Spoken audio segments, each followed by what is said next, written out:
हॉटेलसारखी veg biryani घरच्या घरी कशी बनवायची ते आज या ठिकाणी आपण बघणार आहोत। या व्हिडिओमध्ये हॉटेलमध्ये कुठल्या सिक्रेट पदार्थांचा वापर केला जातो आणि लागणाऱ्या सर्व टिप्स ज्या आहेत त्या मी तुमच्यासोबत शेअर केलेल्या आहेत। त्यासाठी व्हिडिओ संपूर्ण नक्की बघा। चला तर मग रेसिपीला सुरुवात करूयात। नमस्कार, मी सुप्रिया, रेसिपीज बाय सुप्रिया मध्ये आपल्या सगळ्यांचं स्वागत आहे। बिर्याणी बनवण्यासाठी सगळ्यात अगोदर 2 वाट्या तांदूळ घ्यायचा आहे। त्यामध्ये पाणी घालून 4 ते 5 वेळा स्वच्छ धुवून घ्यायचा आहे। जोपर्यंत तांदळाचा स्टार्च जो आहे तो निघून जात नाही तोपर्यंत तांदूळ स्वच्छ धुवून घ्यायचा आहे। स्वच्छ धुवून घेतलेला तांदूळ एक 10 ते 15 मिनिट साइडला ठेवून घ्यायचा आहे। एका मोठ्या पातेल्यामध्ये पाणी गरम करत ठेवलेलं आहे। त्यानंतर एका वाटीसाठी 2 चमचे या पद्धतीने 4 चमचे मीठ घालून घेतलेलं आहे। मीठ या ठिकाणी जास्तीचं वापरायचं कारण आपण बॉईल करतो आहे आणि पाणी जे आहे ते फेकून देणार आहोत, त्यामुळे मिठाचा वापर हा जास्त करायचा आहे। त्यानंतर पाणी उकळतानाच यामध्ये खडा मसाला घालून घ्यायचा आहे। 4 ते 5 लवंग, 4 ते 5 मिरी, 2 स्टार फूल, 3 ते 4 हिरवी वेलची, 2 तमालपत्र, त्यानंतर 2 ते 3 दालचिनीचे तुकडे।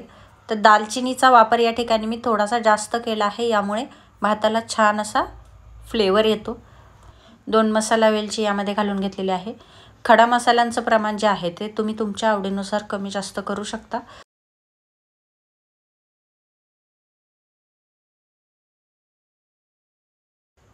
भात मोकळा सळसळीत व्हावा यासाठी थोडंसं तेल घालून घ्यायचं आहे। साधारणतः पोहे खायचा 1 चमचा या ठिकाणी मी तेल घालून घेतलेला आहे। भात तुटू नये यासाठी या ठिकाणी सगळ्यात महत्त्वाची गोष्ट म्हणजे स्टीलच्या चमच्याचा वापर या ठिकाणी आपल्याला करायचा नाही। या पद्धतीचा रबरी चमचा किंवा स्पॅच्युल्याचा वापर आपल्याला या ठिकाणी करायचा आहे, जेणेकरून भाताचे शीत जे आहे ते तुटणार नाहीत। भात शिजेपर्यंत बिर्याणीसाठी लागणाऱ्या मसाल्यांची तयारी करून घेऊयात।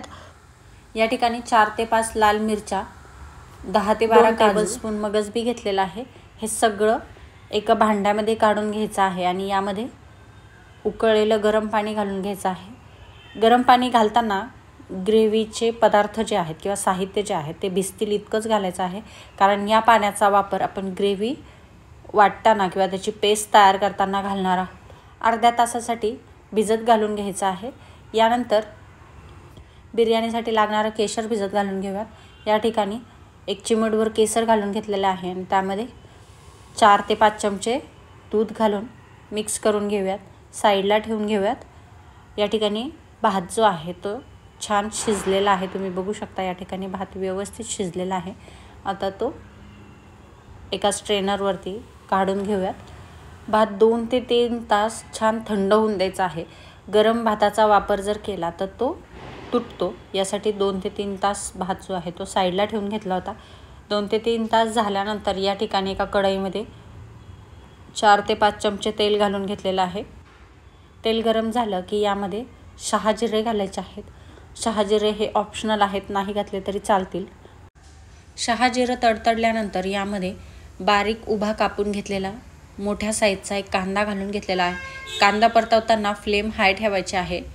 आपण हॉटेल स्टाईलनी बनवतो आहे, त्यामुळे फुल गॅसवरती कांदा जो आहे तो परतून घ्यायचा आहे। यामुळे फ्लेवर छान येतो आणि पटपट कांदा जो आहे तो परतला जातो। यानंतर यामध्ये ठेचून घेतलेला 1 चमचाभर आलं लसूण घालायचं आहे। ठेचून घेतलेलं आलं लसूण हे बिर्याणीची टेस्ट वाढवण्यासाठी मदत करतं, यासाठी ठेचून घेतलेलं आलं लसूण वापरायचं आहे। कांदा व्यवस्थित परतून झालेला आहे। आता यामध्ये एक मीडियम साईजचा बारीक वाटून घेतलेल्या कांद्याची पेस्ट घालून घ्यायची आहे। ज्याप्रमाणे कापून घेतलेला कांदा हाय फ्लेमवरती परतवला होता, त्याच पद्धतीने पेस्टही हाय फ्लेमवरती परतवायची आहे। कांदा परतून झाल्यानंतर यामध्ये एका मीडियम साईजच्या टोमॅटोची पेस्ट करून घालून घ्यायची आहे। तीही हाय फ्लेमवरती व्यवस्थित परतून घ्यायची आहे। टोमॅटो परतेपर्यंत भिजत घालून ठेवलेलं साहित्य जे आहे ते मिक्सरमधून बारीक करून घेऊयात। तर या ठिकाणी मी काही ग्रेव्ही जी आहे ती स्टोअर करून ठेवणार आहे। साधारणतः 4 ते 5 चमचे ग्रेव्ही जी आहे ती आपल्याला बिर्याणीमध्ये वापरायची आहे. तयार केलेली ही ग्रेव्ही जी आहे ही साधारणतः 15 दिवस डीप फ्रीजमध्ये ठेवून आपण कधीही झटपट बिर्याणी जी आहे ती तयार करून घेऊ शकतो. तर या ठिकाणी तुम्ही बघू शकता पेस्ट मी या ठिकाणी तयार करून घेतलेली आहे. या ठिकाणी साधारणतः 4 ते 5 चमचे ग्रेव्ही जी आहे ती मी यामध्ये घालून घेतलेली आहे. ग्रेव्हीला छान तेल सुटेपर्यंत व्यवस्थित परतवून घ्यायचे आहे. ग्रेव्ही परतल्यानंतर यामध्ये मसाले घालून घ्यायचे आहेत. हळद, लाल तिखट वापरताना थोडंसं कमी वापरायचं आहे, कारण आपण अगोदरच मिरच्या ज्या आहेत त्या ग्रेव्हीमध्ये वापरलेल्या आहेत. यानंतर काळा मसाला, बिर्याणी मसाला, मॅगी मसाला, हॉटेलमध्ये चाट मसाला आणि मॅगी मसाल्याचा वापर केला जातो, त्यामुळे बिर्याणी जी आहे ती छान टेस्टी अशी होते. सगळे पदार्थ एक अर्धा मिनिटभर व्यवस्थित परतून घ्यायचे आहेत. परतल्यानंतर या ठिकाणी भाज्या कापून ठेवलेल्या आहे. फ्लावर, गाजर, मटार, फरसबी, सिमला मिरची आणि बटाटा. तर या ठिकाणी सगळ्या भाज्या व्यवस्थित धुवून यामध्ये घालून घ्यायच्या आहेत. भाज्या या ठिकाणी न उकडता या पद्धतीने ग्रेव्हीमध्ये परतवून शिजवून घ्यायच्या आहे, जेणेकरून मसाल्यांचा फ्लेवर जो आहे तो भाज्यांमध्ये व्यवस्थित उतरेल आणि उकडून घेतलेल्या भाज्यांपेक्षा या पद्धतीने परतवून घेतलेल्या भाज्यांची टेस्ट जी आहे ती छान येते. भाज्या शिजवण्यासाठी कढईवरती ताट झाकण ठेवून यावरती पाणी ठेवून या पद्धतीने भाज्या ज्या आहेत त्या आपण शिजवून घेणार आहोत. मध्ये मध्ये हलवून घेत भाज्या ज्या आहेत त्या व्यवस्थित शिजवून घ्यायच्या आहेत. भाज्या शिजवताना ताटामध्ये टाकलेलं जे पाणी आहे ते गरम झालं की ते भाज्यामध्ये ओतून भाज्या ज्या आहेत त्या शिजवून घ्यायच्या आहेत. या पद्धतीने या ठिकाणी मी पाणी टाकून भाज्या ज्या आहेत त्या व्यवस्थित शिजवून घेतलेल्या आहेत. तुम्ही बघू शकता छान अशी ग्रेव्ही जी आहे ती आपली तयार झालेली आहे. शिजलेल्या भाज्या साईडला ठेवून या ठिकाणी तेलामध्ये पनीर घालून व्यवस्थित तळून घ्यायचं आहे. साधारणतः 150 ग्रॅम पनीर या ठिकाणी मी वापरलेलं आहे. सगळं पनीर तळून झाल्यानंतर या ठिकाणी बिर्याणीला दम देण्यासाठी तव्यावरती ॲल्युमिनियमचं पातेलं ठेवून घेतलं आहे. त्यानंतर यामध्ये तळून घेतलेलं पनीर घालून यानंतर यावरती भाताची लेअर घालून घ्यायची आहे.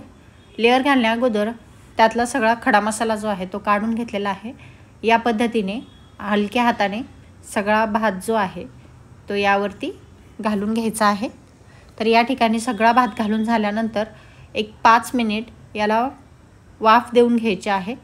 साधारणतः 5 मिनिट झाल्यानंतर झाकण काढून केलेलं केशरचं दूध जे आहे ते घालून घ्यायचं आहे. यामुळे छान बिर्याणीला कलर येतो, पिवळसर रंग असा येतो आणि केशर घातल्यामुळे टेस्टही वाढते. याचप्रमाणे या ठिकाणी दुसरे कलरही मी ॲड करून घेतलेला आहे. ग्रीन कलर आणि रेड कलर यामध्ये घालून घेतला आहे, जेणेकरून बिर्याणीला छान असे 3 ते 4 कलर येतील. कलर घालून झाल्यानंतर यावरती पुन्हा एकदा 10 मिनिट मंद आचेवरती वाफ देऊन घ्यायचा आहे किंवा दम देऊन घ्यायचा आहे. साधारणतः या ठिकाणी 10 मिनिट झाल्यानंतर यावरचं झाकण मी काढून घेतलेलं आहे. तुम्ही बघू शकता छान असा दम जो आहे तो आपल्या बिर्याणीला बसलेला आहे. यानंतर गार्निशिंगसाठी बारीक चिरून घेतलेली कोथिंबीर घालून घेतलेली आहे. अशा पद्धतीने हॉटेल स्टाईल व्हेज दम बिर्याणी या ठिकाणी आपली तयार झालेली आहे. ते एका डिशमध्ये काढून घेऊयात. तर आजची आपली ही रेसिपी हॉटेल स्टाईल व्हेज दम बिर्याणी घरी तुम्ही नक्की ट्राय करून बघा. आजची आपली रेसिपी आवडली असेल तर नक्की करून बघा. लाईक, शेअर, सबस्क्राईब करायला विसरू नका. पुन्हा भेटूयात आपल्या नवीन रेसिपी सोबत. धन्यवाद.